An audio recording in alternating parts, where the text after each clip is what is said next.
भारत माता की। भारत माता की।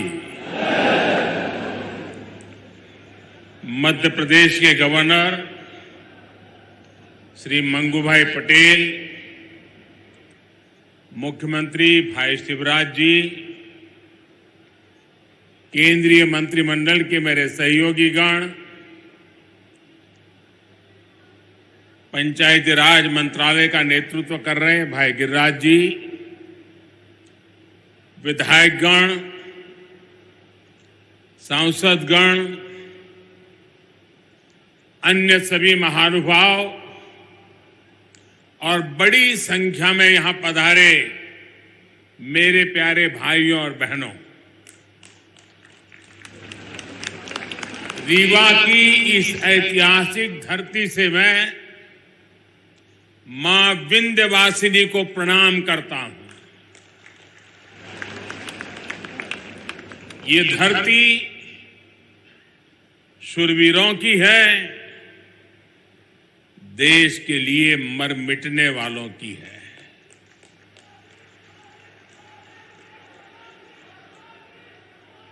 मैं अनगिनत बार रीवा आया हूं, आपके बीच आया हूं और हमेशा मुझे आपका भरपूर प्यार और स्नेह मिलता रहा है।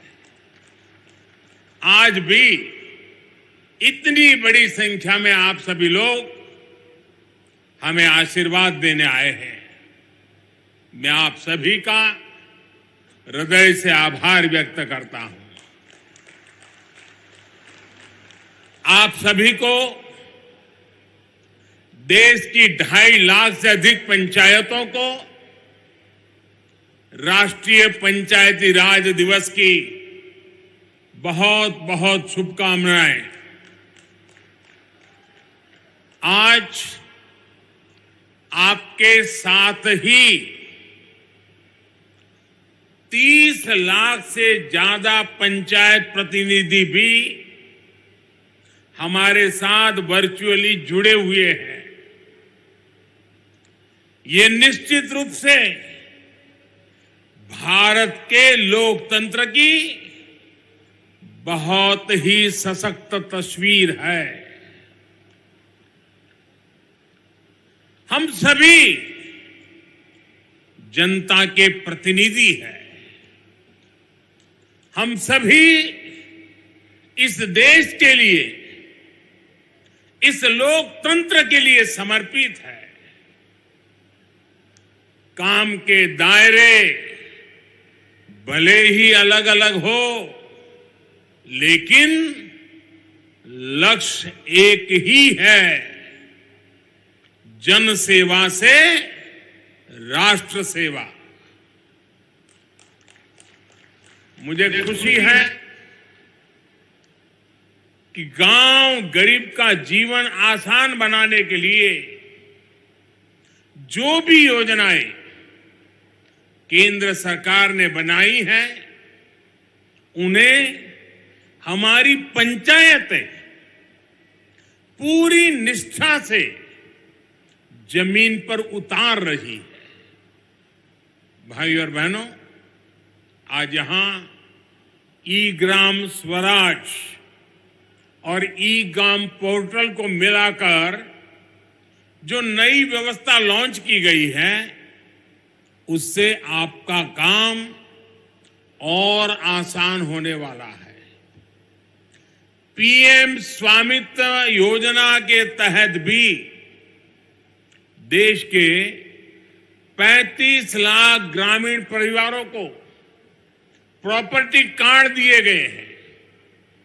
आज मध्य प्रदेश के विकास से जुड़ी 17,000 करोड़ रुपए से अधिक की परियोजनाओं का शिलान्यास और लोकार्पण भी हुआ है। इसमें रेलवे के प्रोजेक्ट्स हैं, गरीबों को पक्के घर के प्रोजेक्ट्स हैं, पानी से जुड़ी परियोजनाएं हैं, गांव गरीब का जीवन आसान बनाने वाले, रोजगार का निर्माण करने वाले इन प्रोजेक्ट्स के लिए भी मैं आप सभी को बहुत बहुत बधाई देता हूं। साथियों, आजादी के इस अमृत काल में हम सभी देशवासियों ने विकसित भारत का सपना देखा है और उसे पूरा करने के लिए दिन रात मेहनत कर रहे हैं। भारत को विकसित बनाने के लिए भारत के गांवों की सामाजिक व्यवस्था को विकसित करना जरूरी है। भारत को विकसित बनाने के लिए भारत के गांवों की आर्थिक व्यवस्था को विकसित करना जरूरी है। भारत को विकसित बनाने के लिए भारत के गांवों की पंचायती व्यवस्था को भी विकसित करना जरूरी है। इसी सोच के साथ हमारी सरकार देश की पंचायती राज व्यवस्था को मजबूत करने के लिए लगातार काम कर रही है। पहले की सरकारों ने कैसे पंचायतों से भेदभाव किया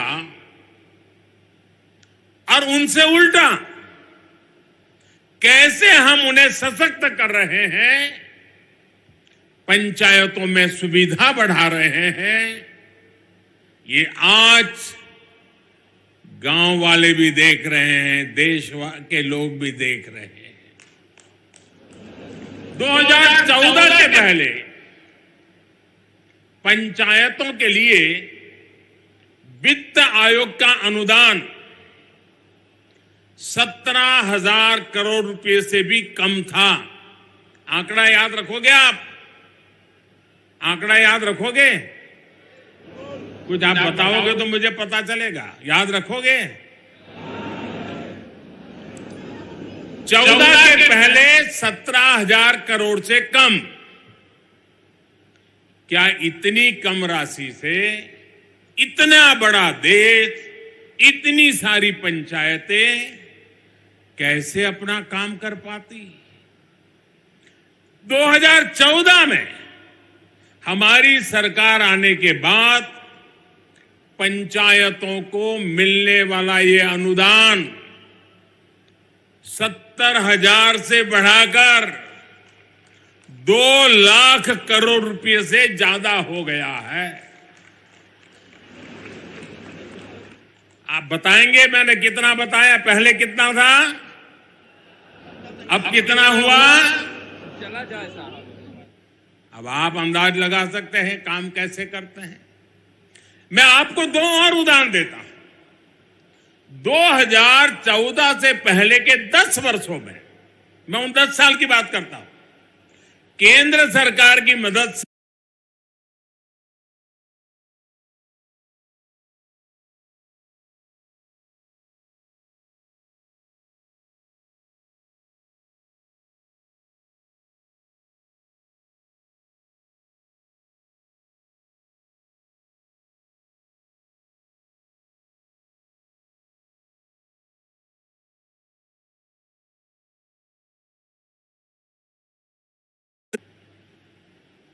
अब ये आंकड़ा भी बताएगा कि हम गांवों के लिए कितने समर्पित हैं।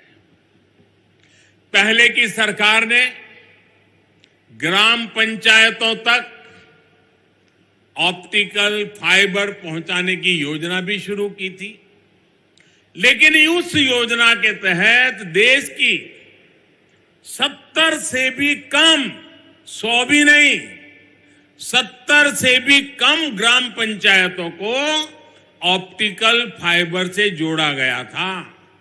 वो भी शहर के बाहर जो नजदीक में पंचायत पड़ती थी वहां पर गए थे।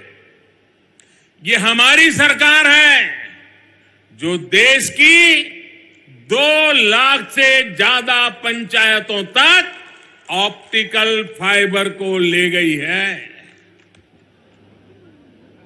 फर्क साफ है दोस्तों। आजादी के बाद की सरकारों ने कैसे भारत की पंचायती राज व्यवस्था को ध्वस्त किया, मैं इसके विस्तार में नहीं जाना चाहता। जो व्यवस्था आजादी के भी सैकड़ों वर्ष, हजारों वर्षों पहले से थी, उसी पंचायती राज व्यवस्था पर आजादी के बाद भरोसा ही नहीं किया गया। पूज्य बापू कहते थे, भारत की आत्मा गांवों में बसती है, लेकिन कांग्रेस ने गांधी के विचारों को भी अनसुना कर दिया। 90 के दशक में पंचायती राज के नाम पर खानापूर्ति जरूर की गई, लेकिन फिर भी पंचायतों की तरफ वो ध्यान नहीं दिया गया जिसकी जरूरत थी। साथियों, 2014 के बाद से देश ने अपनी पंचायतों के सशक्तिकरण का बीड़ा उठाया है और आज इसके परिणाम नजर आ रहे हैं। आज भारत की पंचायतें गांवों के विकास की प्राणवायु बनकर उभर रही है। ग्राम पंचायतें गांव की आवश्यकता के अनुसार गांव का विकास करें, इसके लिए ग्राम पंचायत विकास योजना बनाकर काम किया जा रहा है। साथियों, हम पंचायतों की मदद से गांवों और शहरों के बीच की खाई को भी लगातार कम कर रहे हैं। डिजिटल क्रांति के इस दौर में अब पंचायतों को भी स्मार्ट बनाया जा रहा है। आज पंचायत स्तर पर योजनाएं बनाने से लेकर उन्हें लागू करने तक में टेक्नोलॉजी का भरपूर इस्तेमाल हो रहा है।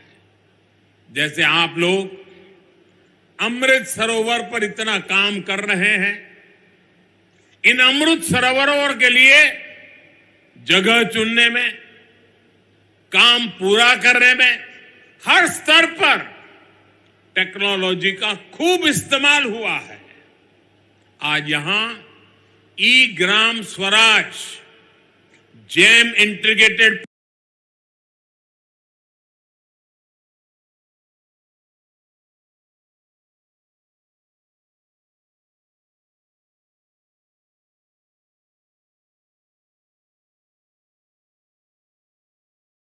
पोर्टल का शुभारंभ भी किया गया है। इससे पंचायतों के माध्यम से होने वाली खरीद की प्रक्रिया सरल और पारदर्शी बनेगी। इससे अब पंचायतों को कम कीमत में सामान मिलेगा और स्थानीय छोटे उद्योगों को भी अपना सामान बेचने का एक सशक्त माध्यम मिल जाएगा। दिव्यांगों के लिए ट्राइसिकल हो या बच्चों की पढ़ाई से जुड़ी चीजें, पंचायतों के सब सामान, भाई और बहनों, आधुनिक टेक्नोलॉजी का एक और लाभ हम पीएम स्वामित्व योजना में भी देख रहे हैं। हमारे यहां गांव के घरों के प्रॉपर्टी के कागजों को लेकर बहुत उलझने रही है। इसके चलते भली भांति के वाद विवाद होते हैं, अवैध कब्जों की आशंका होती है। पीएम स्वामित्व योजना से अब ये सारी स्थितियां बदल रही है। आज गांव-गांव में ड्रोन टेक्नोलॉजी से सर्वे हो रहा है, मैप बन रहे हैं।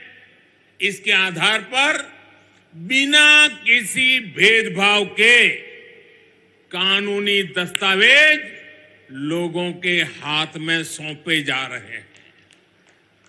अभी तक देश भर में 75,000 गांवों में प्रॉपर्टी कार्ड देने का कार्य पूरा हो चुका है और मुझे खुशी है कि मध्य प्रदेश की सरकार इसमें बहुत बेहतरीन काम कर रही है। साथियों, मैं कई बार सोचता हूं कि छिंदवाड़ा के जिन लोगों पर आपने लंबे समय तक भरोसा किया, वो आपके विकास को लेकर, इस क्षेत्र के विकास को लेकर इतना उदासीन क्यों रहे? इसका जवाब कुछ राजनीतिक दलों की सोच में है।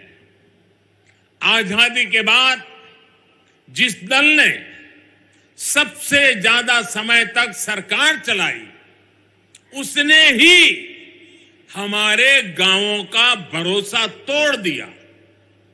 गांव में रहने वाले लोग, गांव के स्कूल, गांव की सड़कें, गांव की बिजली, गांव में भंडारण के स्थान, गांव की अर्थव्यवस्था, कांग्रेस शासन के दौरान सबको सरकारी प्राथमिकताओं में सबसे निचले पायदान पर रखा गया। भाइयों और बहनों, देश की आधी से ज्यादा आबादी जिन गांवों में रहती है, उन गांवों के साथ इस तरह सौतेला व्यवहार करके देश आगे नहीं बढ़ सकता। इसलिए घर बने हैं, उसमें से 3 करोड़ से अधिक घर गांव में ही तो बने हैं और इस घर गांव में ही तो बने हैं। और इसमें भी बड़ी बात यह है कि इन ज्यादातर घरों में मालिकाना हक हमारी बहनों, बेटियों, माताओं का भी है।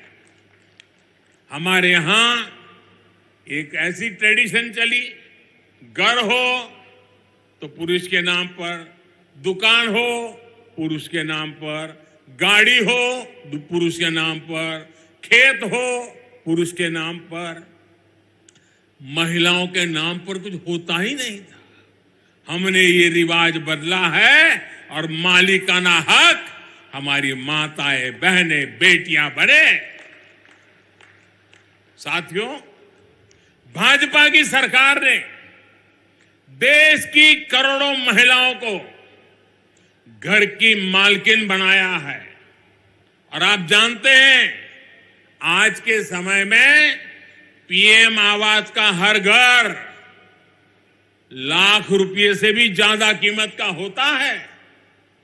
यानी भाजपा ने देश में करोड़ों दीदी को लखपति दीदी बनाया है। मैं इन सभी लखपति दीदियों को प्रणाम करता हूं। आप आशीर्वाद दीजिए कि देश में और कोटि कोटि दीदी भी लखपति बने, इसके लिए हम काम करते रहे। आज भी यहां 4 लाख लोगों का उनके अपने पक्के घर में गृह प्रवेश हुआ है। इसमें भी बहुत बड़ी संख्या में लखपति दीदी बन गई है। मैं सभी को बहुत बहुत बधाई देता हूं। साथियों, पीएम सौभाग्य योजना के तहत जिन 2.5 करोड़ घरों में बिजली पहुंची, उनमें से ज्यादातर गांव के ही घर हैं। गांव के रहने वाले मेरे भाई बहन हैं। गांव के लोगों के लिए हमारी सरकार ने हर घर जल योजना भी शुरू की है। सिर्फ 3-4 साल में इस योजना की वजह से देश के 9 करोड़ से अधिक ग्रामीण परिवारों को घर में नल से जल मिलने लगा है। यहां एमपी में भी गांव में रहने वाले सिर्फ 13 लाख परिवारों तक नल से जल पहुंचता था। पहले की बात करता हूं। आज एमपी के गांवों में करीब करीब 60 लाख घरों तक नल से जल पहुंचने लगा है और आपका एक जिला तो 100% हो गया है। साथियों, हमारे गांव के लोगों का पहले देश के बैंकों पर अधिकार ही नहीं माना जाता था, भुला दिया गया था। गांव के ज्यादातर लोगों के पास ना बैंक खाते होते थे और ना ही उन्हें बैंकों से सुविधा मिलती थी। बैंक खाता ना होने की वजह से सरकार जो पैसा गरीबों के लिए भेजती थी वो भी बीच में ही लूट जाता था। हमारी सरकार ने इसे भी पूरी तरह बदल दिया है। हमने जनधन योजना चलाकर गांव के 40 करोड़ से ज्यादा लोगों के बैंक खाते खुलवाए। हमने इंडिया पोस्ट पेमेंट बैंक के माध्यम से पोस्ट ऑफिस का उपयोग करके गांवों तक बैंकों की पहुंच बढ़ाई। हमने लाखों बैंक मित्र बनाए, बैंक सखियों को प्रशिक्षित किया। आज इसका प्रभाव देश के हर गांव में नजर आ रहा है। देश के गांवों को जब बैंकों की ताकत मिली है तो खेती किसानी से लेकर व्यापार कारोबार तक सब में गांव के लोगों की मदद हो रही है। साथियों,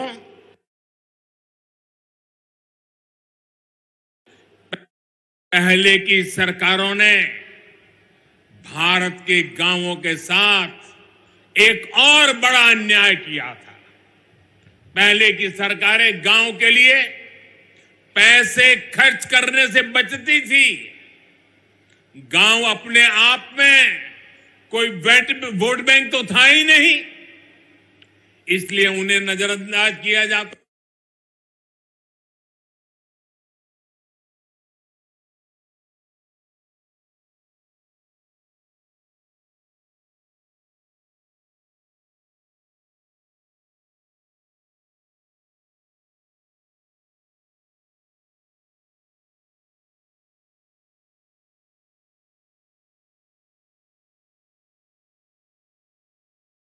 हमारी सरकार ने गांवों के विकास के लिए भी तिजोरी खोल दी। गांव के लोग आप देखिए, हर घर जल योजना पर 3.5 लाख करोड़ रुपए से ज्यादा खर्च किया जा रहा है।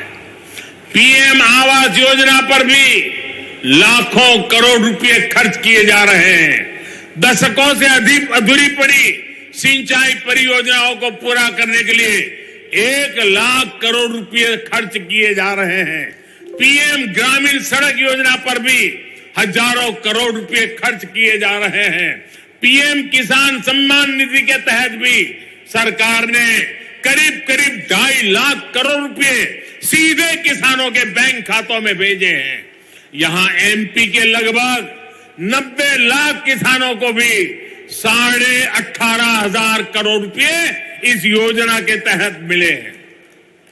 इस निधि से रीवा के किसानों को भी करीब 500 करोड़ रुपया मिले हैं। हमारी सरकार ने जो एमएसपी बढ़ाई है उससे भी गांवों में हजारों करोड़ रुपए अतिरिक्त पहुंचे हैं। कोरोना के इस काल में पिछले 3 साल से हमारी सरकार गांव में रहने वाले गरीबों को मुफ्त राशन दे रही है। गरीब कल्याण की इस योजना पर भी 3 लाख करोड़ रुपए से अधिक खर्च किए जा रहे हैं। साथियों, जब गांव में विकास के इतने काम होते हैं, जब इतना सारा पैसा खर्च होता है, तो गांव में रोजगार के अवसर भी बनते हैं। गांव में रोजगार, स्वरोजगार को गति देने के लिए, गांव के लोगों को गांव में ही काम देने के लिए केंद्र सरकार मुद्रा योजना भी चला रही है। मुद्रा योजना के तहत लोगों को बीते वर्षों में 24 लाख करोड़ रुपए की मदद दी गई है। इससे गांवों में भी करोड़ों लोगों ने अपना रोजगार शुरू किया है। मुद्रा योजना की बहुत बड़ी लाभार्थी भी हमारी बहनें हैं, बेटियां हैं, माताएं हैं। हमारी सरकार की योजनाएं किस तरह गांव में महिला सशक्तिकरण कर रही है, गांव में महिलाओं को आर्थिक रूप से सशक्त कर रही है, उसकी चर्चा आज हर तरफ है। बीते 9 साल में 9 करोड़ महिलाएं सेल्फ हेल्प ग्रुप में शामिल हुई है। यहां मध्य प्रदेश में भी 50 लाख से ज्यादा महिलाएं स्वयं सहायता समूह से जुड़ी है।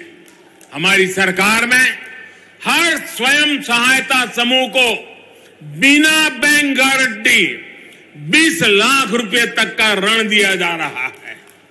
कितने ही लघु उद्योगों की कमान अब महिलाएं ही संभाल रही है। यहां तो राज्य सरकार ने हर जिले में दीदी कैफे भी बनाया है। पिछले पंचायत चुनावों में सेल्फ हेल्प ग्रुप से जुड़ी करीब 17,000 बहनें पंचायत प्रतिनिधि के तौर पर चुनी गई है। यह अपने आप में बड़े गर्व की बात है। मैं मध्य प्रदेश की नारी शक्ति को इसके लिए फिर एक बार बहुत बहुत बधाई देता हूं। साथियों, आज यहां आजादी के अमृत महोत्सव में समावेशी विकास का अभियान भी शुरू हुआ है। ये विकसित भारत के निर्माण के लिए सबका प्रयास के भाव को सशक्त करने वाला है। विकसित भारत के लिए देश के हर पंचायत, हर संस्था का प्रतिनिधि, हर नागरिक, हम सबको जुटना होगा। ये तभी संभव है जब हर मूल सुविधा तेजी से 100% लाभार्थी तक पहुंचे, बिना किसी भेदभाव के पहुंचे। इसमें आप सभी पंचायत प्रतिनिधियों की भूमिका बहुत बड़ी है। भाई और बहनों, पंचायतों द्वारा खेती से जुड़ी नई व्यवस्थाओं को लेकर भी जागरूकता अभियान चलाने की जरूरत है।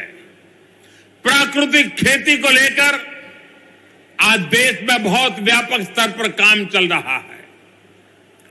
यहां भी केमिकल खेती के नुकसान के बारे में चर्चा हुई है। हमने देखा कि कैसे हमारी बेटियों ने धरती मां की तकलीफ के बारे में हम सभी को बताया। नाट्य प्रयोग करके धरती मां की वेदना हम तक पहुंचाई है।